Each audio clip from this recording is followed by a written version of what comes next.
right, so today we begin the second Unforgettable, and I just want to do a quick introduction of the man that is about to speak before you. And the hope today is that you would actually experience what we just worshiped. He's a God of revival, that in his presence, strongholds break. In his presence, chains fall to the ground. I don't know what you came in here today carrying.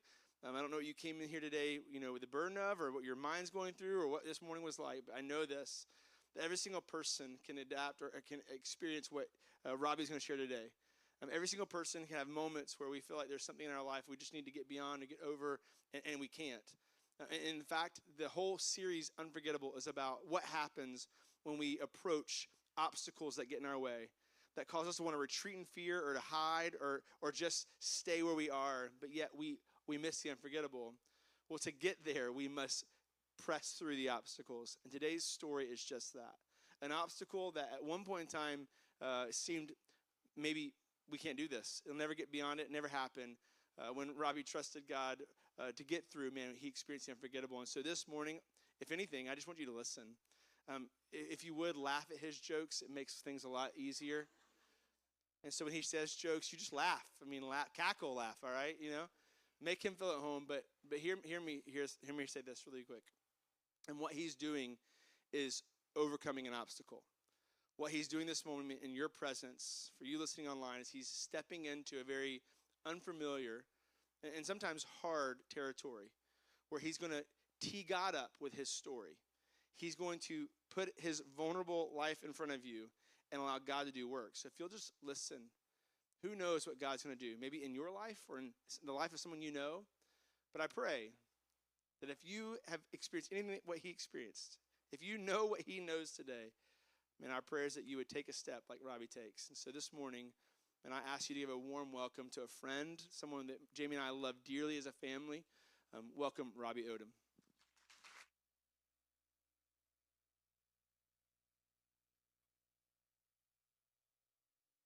All right. Hopefully my emotions won't get me. My emotions got me earlier this morning, and the crowd is a lot larger right now, so my emotions are probably going to get me. It's an honor and a privilege to be up here today. To be honest with you, I'm completely surprised that Chris is allowing me to speak, since I've come to the conclusion that you and I both have something in common, and that's you have no idea what I'm about to say today, and neither do I. Talk about an awkward situation. So buckle up, here I go. Good morning. My name is Robbie, and I've been attending LifeBridge for about 7 years. I'm married to my beautiful wife, Amy, of 18 years. Yes. We have two beautiful children, Ansley, who's 10, and Campbell, who is 8 years old. I have had the amazing privilege, yes, there's my family. I've had the amazing privilege of working in the dental industry for about 16 years as a sales representative, selling dental equipment, dental supplies. I cover Georgia and Tennessee, so I'm on the road a lot. You've probably seen me volunteering every Sunday up front, welcoming guests, helping in the parking lot, serving coffee, or doing pretty much whatever Amy wants me to do. Yes. You should see, I'm going to have to throw this in there. You should see us at home rehearsing. Yeah. She's got her whistle and... I can't tell you how honored I am to tell my Unforgettable today. I want to start this morning by looking at this verse posted up on the screens. It speaks volumes to me and what I went through, which is what I'm going to share with you guys today. See, we worship this amazing God who is capable of doing so much more than we can ask or imagine. So now to him who is able to do immeasurably more than all we ask or imagine according to his power that is at work within us. Ephesians 3:20. So what does this verse really mean to you guys?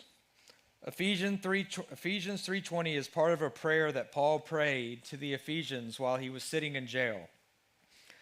a prayer asking God to fill them with his Spirit so that he could know his love. He ends this prayer acknowledging just how magnificent God is. The verse expresses the magnitude of God's can-do ability as immeasurably more than all we ask or imagine. Think about it. This is so powerful and so encouraging, especially in those moments of complete emptiness, those moments where we feel like God is so far away that there is no hope. When we face trials and tribulations, we are not intended to push through and do it on our own. God wants us to put our trust and our faith in him because he's capable of doing the unforgettable. So as you listen to me today, my prayer is for anyone who may be going through a challenging time, that this verse can be a reminder to let God do what only he can do. I want to first tell you about how I became a Jesus follower 13 years ago. I grew up always believing in God and going to church, but I never knew what it meant to have a relationship with Jesus. You know that saying, that cliche saying, God will never give you more than you can handle? Well, I don't agree with that at all. I believe he will absolutely give you more than you can handle and then some. See, he breaks you down when we least expect it to build us back up into stronger, better people. He will also put people in your life to pick you up and walk you through the process. He gives us hope, and it's found through him. So let me back up to my younger days, in my early 20s. I didn't know it at that time, but I was struggling with anxiety. I didn't know what those feelings were, but I realized early on that when I was out drinking and having fun with friends, those uncomfortable feelings went away. See, when I drank, I came out of my shell, and I felt normal, like I had arrived. Over time, though, over several years, it got to be too much. It turned out that one drink was always too many and 1,000 was never enough. I never saw it as a problem, though, because I was pretty high functioning. I had a good job, started dating, and eventually married Amy. Everything was great, but outside of all that, I was pretty empty. See, the drinking continued to get worse over the years. Every night out drinking always led to a terrible next day with a horrible hangover. And these days happened more than I would like to admit. On one of the bad hangover days, I felt like I was having a heart attack. It got so bad that I went to a doctor. I was told I was having a panic attack. He gave me a prescription for Klonopin. I had no clue what that was, but I took it. For those of you that don't know, Klonopin is a benzodiazepine, and it is intended to relax you and take the anxiety away. What I didn't know is that it can be quite addicting, and coming off of it can cause some pretty serious side effects. I took them as directed for about a month, but was still drinking some. But on December 23rd, 2011, while talking with my younger brother who had struggled with addiction in the past, he told me how horrible that drug can be for some people. I immediately stopped taking the Klonopin and stopped drinking cold turkey. The next day, I began having awful withdrawals with feelings of anxiety, shakiness, sweating, insomnia, just to name a few. These withdrawals didn't last a few days or a few weeks. For me, I had what's called a protracted withdrawal, which is basically a withdrawal that lasts a very long time, which in my case, almost a year. And I only took those pills for a month. During that time, I had lost hope and a desire to do anything and was just completely empty and numb. My marriage was struggling due to the years of drinking, but also because during this time I was living for myself and myself only. I didn't know what it was like to be a good husband. At one point, I thought I was going to lose everything. So being at the end of my rope, I found myself looking for a church. Amy didn't want much to do with any of it. But after going several places, I eventually found a church called North Point Community Church in Alpharetta, Georgia. I eventually had Amy come with me, and it was amazing. We pretty much fell in love with it right away. It was different than anything I had ever experienced, and everyone was so happy. I mean, it was contagious, and I wanted what they had. So Amy and I jumped right in, and we started our faith journey with a group called Starting Point. For those that don't know, Starting Point is a place for people who are new to faith who can go with questions. It was the beginning of a relationship with Jesus. We were instantly hooked and wanted more. We jumped into small groups. I joined a men's group, Amy attended a women's group, and after about a year, we joined a married group. We were finally learning what it meant to have a growing relationship with Jesus Christ, and we started learning what it meant to be in true community with other people, true relationships that were more than just surface level. Finally, all the withdrawal side effects I had been experiencing slowly started going away. However, I was still struggling with some feelings that I didn't understand.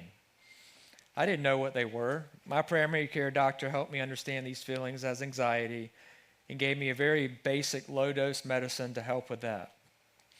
My brother also recommended that I start to attend AA meetings because I did have a problem with alcohol, and that led me to getting on Klonopin in the first place. So I attended the meetings, got a sponsor, worked the 12 steps. I am happy to say I've been sober for 12 years. For anyone struggling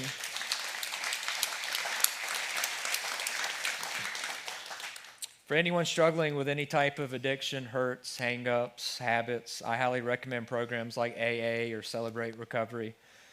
They truly teach you how to live life on life's terms. I even started sponsoring others, which really helped. When you help others, it not only helps them, but it helps you as well. I began to feel like I was on fire. Nothing could stop me. My marriage was also starting to thrive. I was feeling great, following Jesus and helping others. Life was truly amazing. I loved my job. We welcomed our first child, Ansley, and then shortly after, we had Campbell. We had it all. We had a great community of people surrounding us, and we loved doing life with them. It was around this time the anxiety feelings started creeping back in. And then something really started happening that was different. I started having bizarre thoughts and began fixating on them, trying to figure out what was going on with me. I literally would worry myself sick thinking about these things. They would keep me up at night, and I didn't know what was wrong with me. Why was I having these horrible thoughts? But it was all manageable. I started seeing different therapists, and that helped, and I had a newfound faith in God. I had the support of my wife and the community of people from our groups, and things were good like this for a while. Then in 2017, we felt God was calling us back to Savannah, to move from Atlanta back to Savannah. We didn't understand it, but we knew that God had a purpose and a reason for us to come home and be close to family, and we trusted it. Everything surrounding our move back home happened so easily and organically. This is funny. We found this is, I can't make this up. I can't write this. This is, all right, we found a house on the same street as my in-laws. Yes, you heard me, on the same street. Oh, it gets better. And my parents, they lived the street behind us. Yep. I mean, what were we thinking being this close to family? So you guys know the old sitcom, Everybody Loves Raymond? Yes. I pictured the TV show Everybody Loves Raymond, the show where the family lives all too close together, way too close together. Father-in-law coming in, unannounced in his boxers. His mother who wonders where he is because his car is not in the driveway. Where are you? I mean, who wouldn't want that, right? I'm not going to lie. At the beginning, I was concerned we had made a mistake. I mean, why leave something that was so wonderful in the place where we found Jesus together and started our family? But I knew God had a plan, and I had to trust that. And it is great and wonderful and awesome to be close to family. It truly is. It's this story explains it in full detail, but it's also amazing to have built-in babysitters. And so shortly after moving, my intrusive thoughts and anxieties started getting more and more intense. It was getting harder to handle. So what I started to do was research the internet about these unwanted thoughts. one of the first things that popped up was an anxiety clinic in Atlanta. I remember this day very vividly. I was traveling the back roads of Eatonton, Georgia, which is in central Georgia, seeing clients, and I picked up the phone and called the clinic. I set up an appointment that day, and I had my first consult with them the next week. I left that appointment with a diagnosis of OCD, obsessive compulsive disorder. Turns out that everything I had been struggling with all these years was more than just anxiety. I had no idea that there were different layers of OCD. I always thought that OCD was keeping things in order or touching things a certain number of times, washing hands, things like that. I had no idea that there was an OCD condition called pure O, which stands for pure obsessive thoughts. See, we all have bizarre thoughts from time to time, and 98% of us think nothing of them and move on with our day. However, I have these wild thoughts, and then I think I must be a terrible person, which in turn creates obsessive worrying and terrible anxiety going over and over again in my head. Boy, was it shocking being labeled as a person with OCD, but it also was a sigh of relief because I finally got a diagnosis for all these strange feelings and thoughts for all these years. The good news was that this clinic was one of the best in the country for OCD. So I immediately started therapy 2 days a week for several months and then tapered down to 1 day a week and then eventually every other week. The therapy was called ERP, which stands for Exposure Response Prevention. This kind of therapy is designed to put you into your worst fears and have you sit in it until the anxiety fully dissipates. The therapy taught me how to live in fear, not with fear, and how to bring joy back to my life. My therapist always said, you don't have to control your thoughts, but you have to stop letting them control you. Life is tough, it's full of surprises, and it's always going to be uncertain. I needed to learn to live life with uncertainty.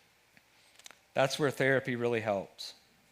I'm not going to lie, I had moments of self-pity where I wanted answers on why me and why is this happening? Haven't I already been through enough? But I knew that God had a plan for all of this. Because of the therapy, I was able to get back into a good place mentally.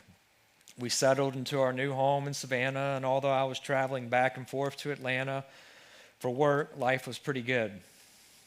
We found a new church, LifeBridge, which was easy for us because they are a partner church of where we attended in Atlanta, North Point Community Church. So we immersed ourselves right away. We joined a small group and started forming community.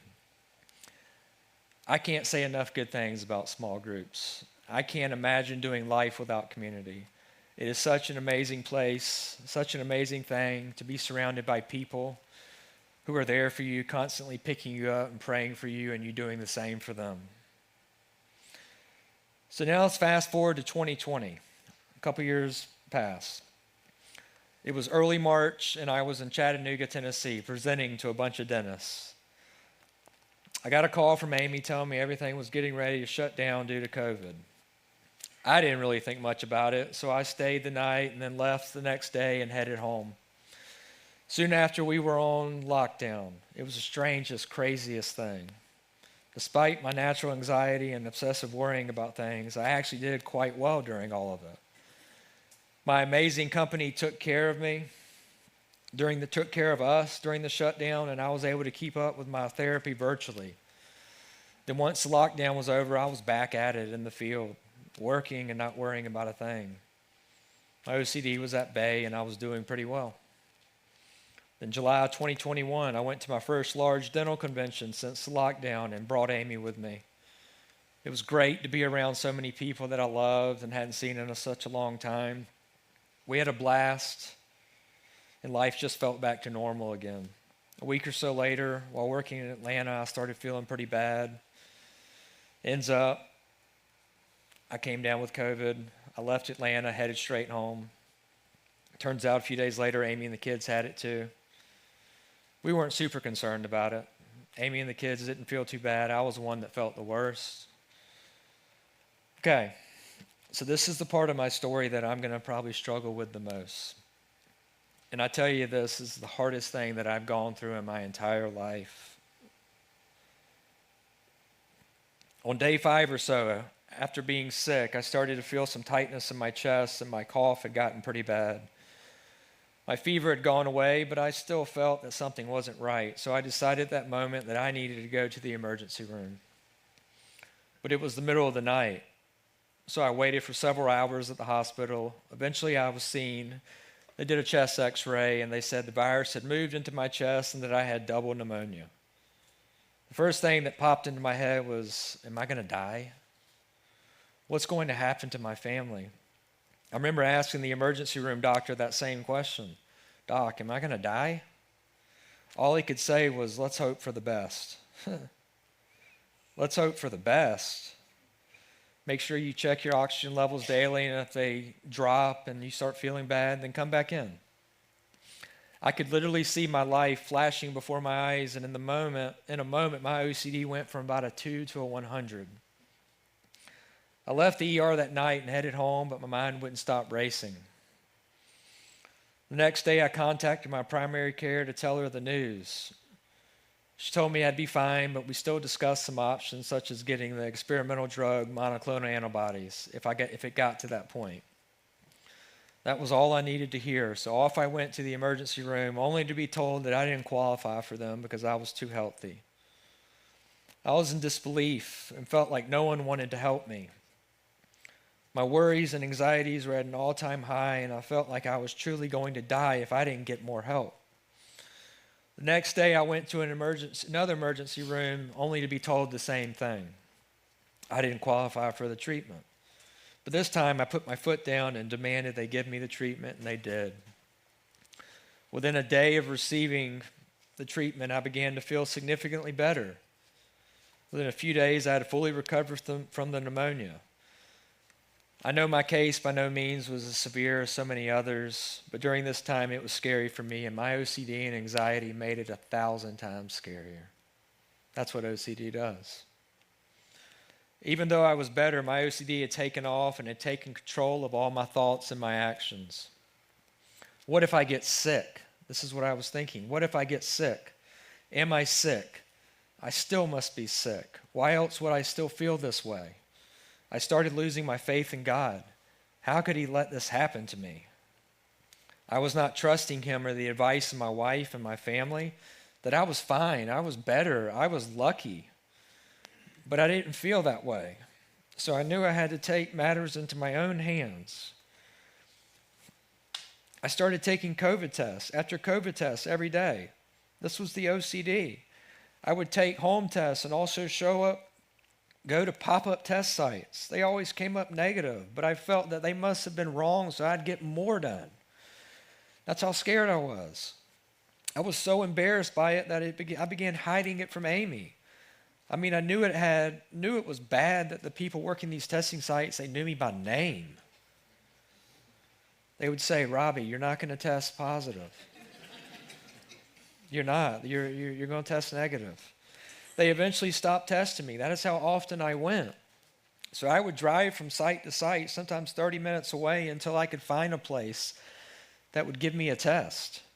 At the same time, I was checking my vitals all day long.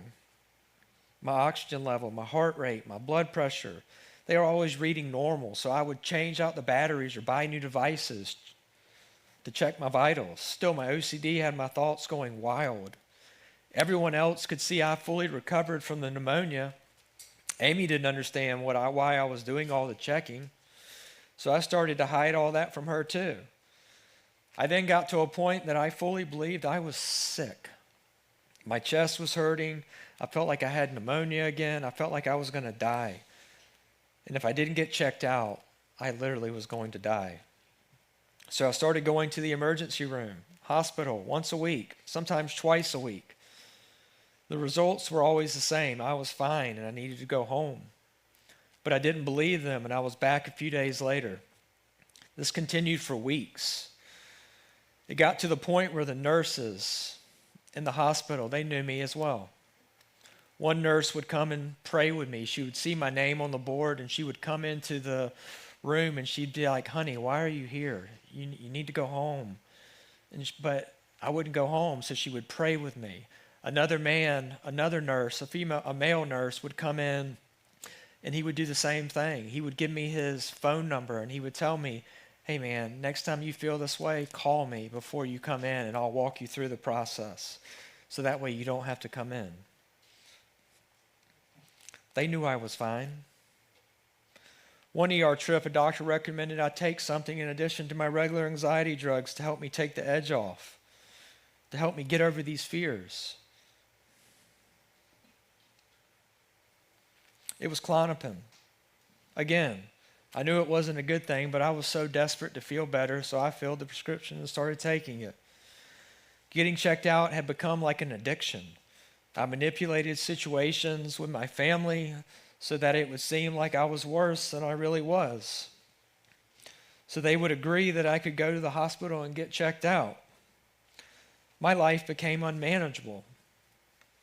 See, listen, I don't have enough time today. I could literally talk for hours and hours and hours about how bad this was. I don't have enough time to get into the details during this time. But my behaviors and my actions, they were unmanageable. They were out of control. And I did things that were insane so that I could get to the hospital, get to the emergency room, get checked out, because I literally thought I was dying. My OCD was out of control. I had no faith in God at this point. I had no hope. Everyone that I was close to, my wife, my friends, my small group, my family, my parents, my in-laws, my sister, my brother, they tried to do everything they could to help me see that I was fine, that I had a problem with the obsessive thoughts of being sick and dying, but nothing ever made me feel better. During this time, I had been talking with my therapist in Atlanta, and they were trying to help me. Tried some different medications and things to help my mental state, but it wasn't helping at all. Things eventually got so bad that Amy and my therapist decided that it was best for me to go away to an OCD clinic in Chicago. It was November 2021, 4 months after me originally getting sick. And off I went to Chicago. I thought, could this really be happening? Am I really going to Chicago? But the beautiful thing about it was when I left, I was given a large envelope. And it was over 30 letters from my wife, my kids, my family, and people within this church community. Amazing letters that I opened daily with words of encouragement, love, and the pouring out of God's word to me. Everyone believed in me that I could get better, that I could overcome. Everyone around me believed that God could do immeasurably more than all we ask or imagine. Like Paul prays in Ephesians 3:20, but I didn't believe it. It wasn't enough. I didn't believe that. I didn't have hope, and I wasn't feeling God or trusting Him with any of this. I was in such a panic and a bad state of mind that I only lasted in that facility a week. I was dismissed from the program because I had become a medical liability. I constantly thought I was dying and needed to be checked out, and the extreme anxiety caused by my excessive thoughts controlled all my actions. I was not able to participate in any of the treatment, and the doctors felt that they couldn't help me in that state, so they sent me home. I was sent home in a worse state than when I left.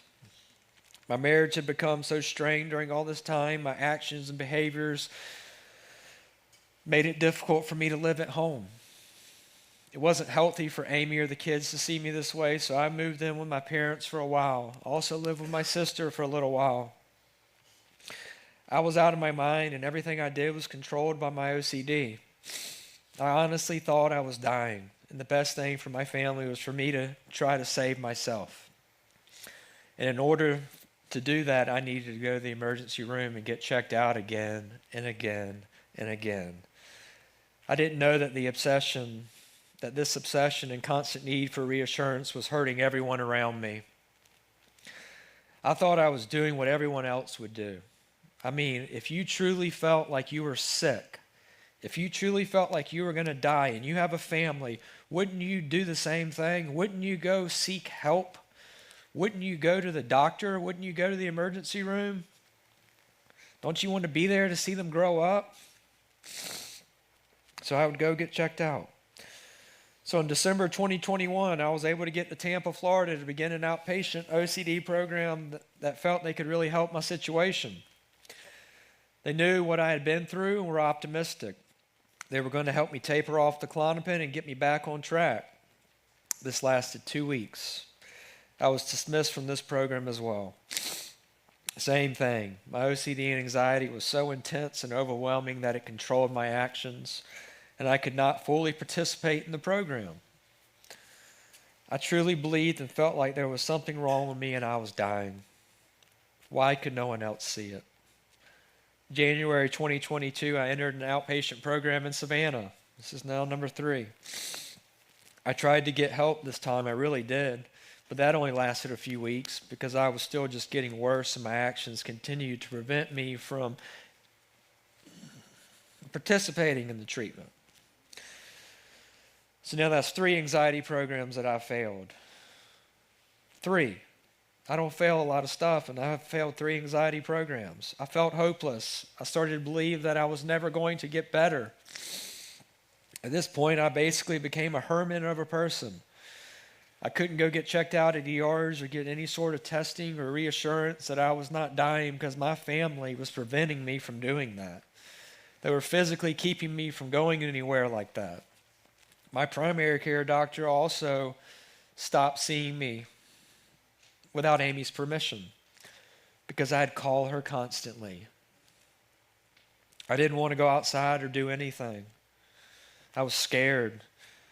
Since everything started back in July, I had lost 35 pounds due to all the stress, anxiety, OCD it caused. I lost 35 pounds. Don't worry, I put it back on. And 5 or 10 pounds that I need to lose. So this is where it gets hard. So it got so bad that January 31st of 2022, I contemplated suicide. I verbally spoke it out that I was going to take my own life. I don't honestly think that I would have gone through with it, but it was a desperate cry for help. Hearing this scared Amy and my family so much that Amy called the hospital and was advised to bring me there right away. Chris even came with her and sat with us as we waited all night and was eventually admitted into a local mental health facility for about a week to get stable. It was the worst experience of my life. But my stay there was also beneficial because they were able to abruptly change my meds, take me off some that were causing my anxiety to be elevated, and put me on a new drug that helped level me off. I came home from there after about a week, a little better. We decided that it was time for me to go to another anxiety clinic outside of Nashville, Tennessee. This was it. This was like my last straw. It was called The Ranch. Before leaving, my family and close community circled around me in my living room. They prayed over me for God to look after me, to give me strength, and to help me get better. It was the most amazing thing I had experienced. So in Tennessee, this place was different than the others. I was in a home with about 20 other men suffering from all types of anxiety disorders. I was still scared because I was away from my family and couldn't get checked out like I wanted. But deep down, I knew that I had to do something. This was my last hope.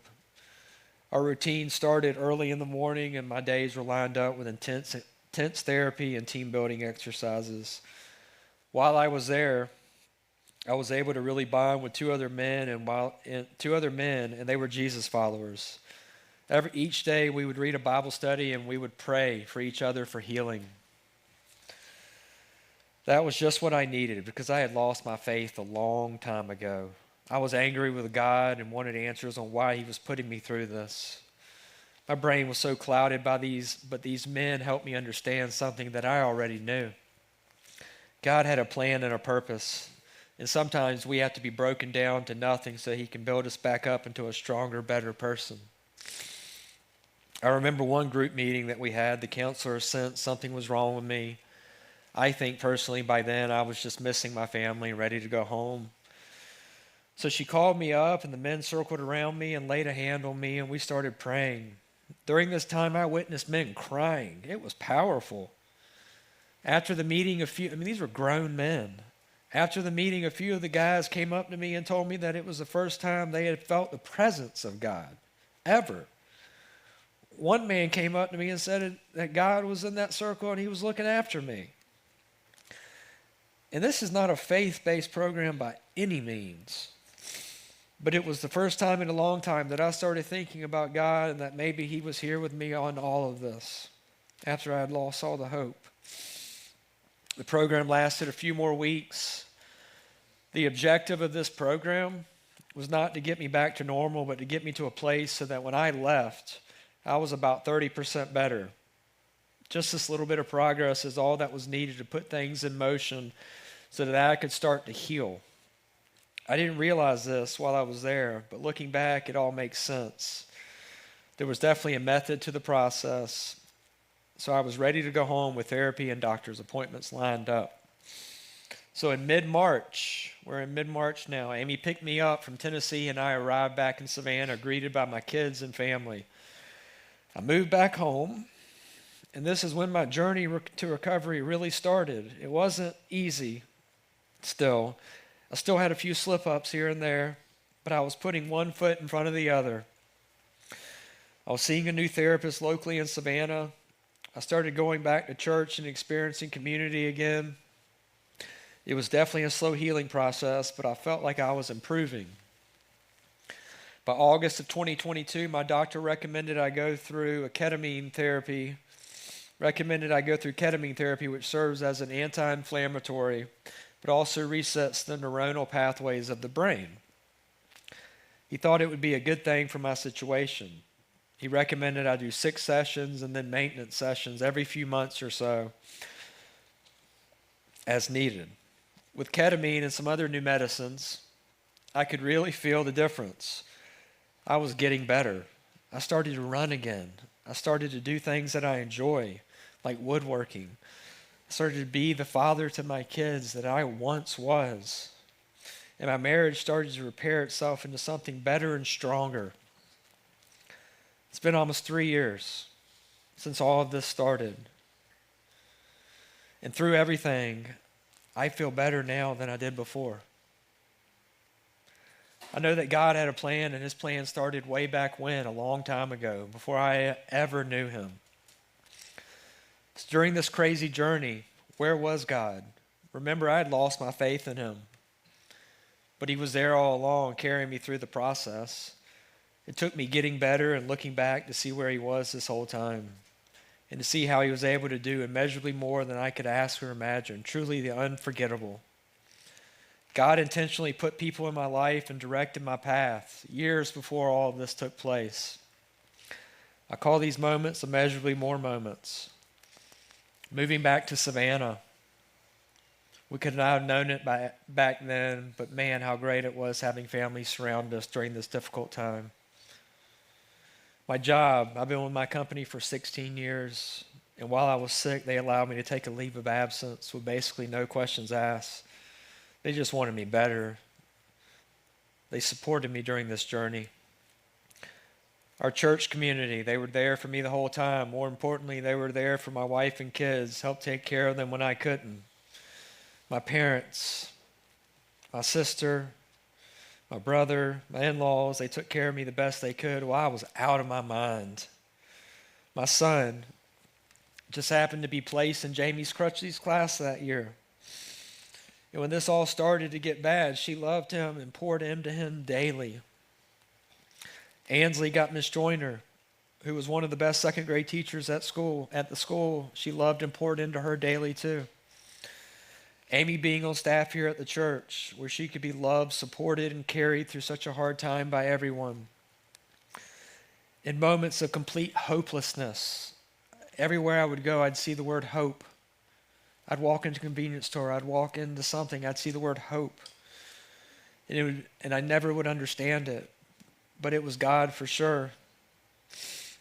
After contemplating suicide while I was at the mental health facility here in Savannah, I was connected with a psychiatrist who not only attended our church, but he'd been in a previous small group with me, and he helped me get what I needed while I was there. My beautiful wife stuck with me during the chaos, never gave up on me, and reminded me constantly that God was in this with us, even when I wasn't thinking that. The Christian foundation that Amy and I had with our marriage before this happened, if we had not prioritized our marriage in the years before, working to make it strong, we never would have survived. So what happened to me? It ends up that what I went through is what my doctor calls a post-COVID mental breakdown or a post-COVID psychosis. See, my brain was on fire and something was triggered, which sent my obsessive-compulsive disorder into overdrive. Apparently, it was quite common and it affected a lot of people in a similar way during this time. It was a scary time in my life, but I made it to the other side, and for that, I'm forever grateful. To my wife, my parents, my sister, my brother, all of my family, my church, my community, the doctors, and of course to God. I'm by no means a doctor, but I do have an experience with my own mental health struggles. I believe as a community we need to be more aware of these things because it's real. Mental health is real. We should not be ashamed of how we are feeling. We need to be more transparent and more vulnerable. If you're struggling with mental health issues, please seek help right away because it's easier to tackle these things at the beginning stages than to wait. Here's a list of things that helped me. Seek counsel from a professional. Go see a doctor. You'd be amazed what medicine can do. Exercise is not just for the body, it helps you mentally as well. Meditate. Meditation has been proven to rewire your brain over time in a good way. Eat better. I'm not always good about it, but when I eat clean, I feel so much better. Connect with God. Have that quiet time with Him every day. The book, Attacking Anxiety by Sean Johnson. He's a pastor out at Red Rocks Church that went through a mental breakdown. We actually read this in my small group after my experience. Join a community group. Life is so much easier when you get out of rows and into circles. You need people to lean on and pray for you, and you do the same for them. And if you struggle with any addiction, hurts, hang-ups, or habits, attend AA or Celebrate Recovery. There's one that meets here on Wednesday nights at 7 p.m. And remember, God has a plan for you. It's not always the easiest path, but you too can get through it. And as we can be reminded in Paul's prayer to the Ephesians, He can do immeasurably more than all we ask or imagine. Sometimes our minds get clouded, and in the midst of a crisis, we lose hope like I did during my breakdown.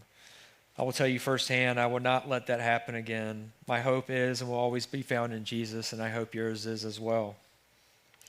Thank you so much for listening to me today, to my Unforgettable.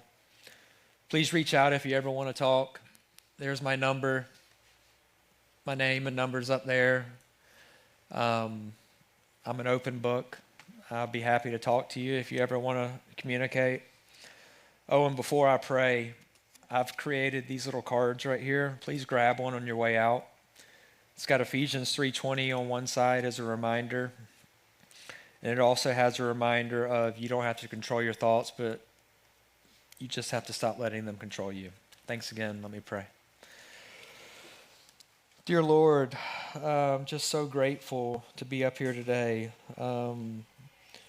Just to see that you are able to do immeasurably more than we can all hope or imagine, Father God. I just pray that hearts and eyes and minds were open today.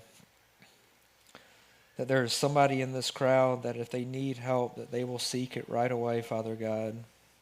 I also pray, Lord, that everybody in this room will be a little bit more transparent and vulnerable with everybody in their lives because it's so powerful, Father. Please look after the men and women that are over the next 6 weeks that are going to do their Unforgettable as well. May you give them wisdom and guidance, and may they inspire someone as well. Pray for all this in your name. Amen.